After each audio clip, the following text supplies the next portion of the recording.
ನಮಸ್ತೆ ಸ್ನೇಹಿತರೆ, ನಿನ್ನೆ ಗಣೇಶ ವಿಸರ್ಜನೆಯ ಟೈಮಲ್ಲಿ ಹಾಸನ ಜಿಲ್ಲೆ ಮೊಸಳೆ ಹೊಸಳ್ಳಿ ಗ್ರಾಮದಲ್ಲಿ ನಡೆದ ದುರ್ಘಟನೆಗೆ ಎಲ್ಲ ಹಿಂದೂ ಬಾಂಧವರಲ್ಲಿ ದುಃಖಭರಿತವಾಗಿದೆ.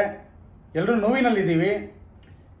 ಇದೇ ಟೈಮಿನಲ್ಲಿ ಮತ್ತೆ ಕಾಂಗ್ರೆಸ್ ಸರ್ಕಾರ, ರಾಜ್ಯದ ಮುಖ್ಯಮಂತ್ರಿಗಳು ಸಿದ್ದರಾಮಯ್ಯನವರು ತಮ್ಮ ಶಾಂತಿ ದೂತರಿಗೆ ಬೇಕಂದರೆ ಎಷ್ಟಾದರೂ ಪರಿಹಾರ ಘೋಷಿಸ್ತಾರೆ.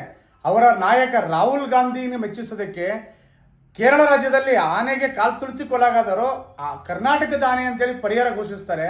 ನಮ್ಮ ಹಿಂದೂ ಕಾರ್ಯಕರ್ತರಿಗೆ ತೊಂದರೆ ಆದರೆ, ಹಿಂದೂ ಕುಟುಂಬಗಳ ತೊಂದರೆದಲ್ಲಿದ್ದರೆ ಇವರಿಗೆ ಘೋಷಣೆ ಮಾಡೋ ಮನಸ್ಥಿತಿ, ಮನೋಭಾವ ಇವರಿಗೆ ಯಾವತ್ತೂ ಬರೋದಿಲ್ಲ.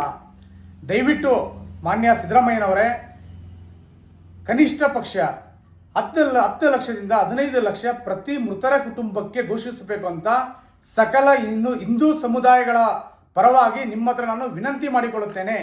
ಈಗ ನಾನು ವೈಯಕ್ತಿಕವಾಗಿ ಮತ್ತೆ ನನ್ನ ತಂಡ ನಿರ್ಧಾರ ಮಾಡಿದ್ದೇವೆ. ಮೃತರ ಕುಟುಂಬದ ಜೊತೆ ಮಾನಸಿಕವಾಗಿ, ಆರ್ಥಿಕವಾಗಿ ನಿಂತ್ಕೋಬೇಕಂತ ಇಚ್ಛಿಸಿದ್ದೇವೆ.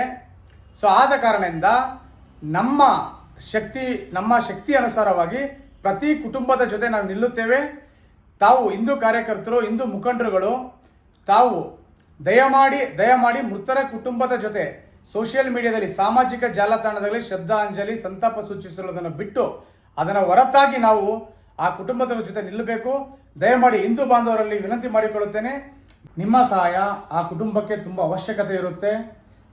ಸಹಾಯ ಮಾಡುವ ಶಕ್ತಿ ಮತ್ತು ಮನಸ್ಸಿದ್ದರೆ ದಯವಿಟ್ಟು ನೇರವಾಗಿ ಅವರ ಕುಟುಂಬವನ್ನು ಭೇಟಿ ಮಾಡಿ ಧೈರ್ಯ ಹೇಳಿ ನಿಮ್ಮ ಕೈಯಿಂದ ಆಗಿರುವ ಸಹಾಯವನ್ನು ಅವರಿಗೆ ಮಾಡಿ. ನಾವೆಲ್ಲ ಹಿಂದೂ. ಜೈ ಶ್ರೀರಾಮ್, ಜೈ ಕರ್ನಾಟಕ.